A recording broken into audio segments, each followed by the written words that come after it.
Install Android 12 on Moto G5G Plus via LineageOS 19.1. Please check the description for important notes and all the download links. First, download ROM and GApps packages, then transfer the downloaded files to the phone storage. Link is in the description below. Step 2. Boot your device into TWRP recovery.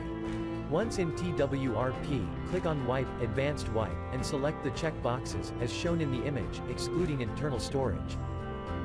Step 4. Swipe the button to wipe the device. Step 5.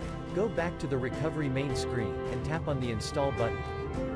Step 6. Navigate to the storage, and select the ROM ZIP file.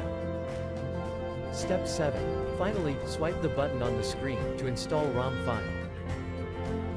Step 8. Flash the GApps zip package, in the same manner.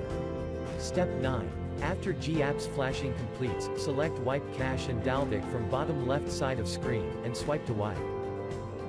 Step 10. When the flashing process is complete, hit Reboot System. That's it, you have successfully installed the ROM on your device.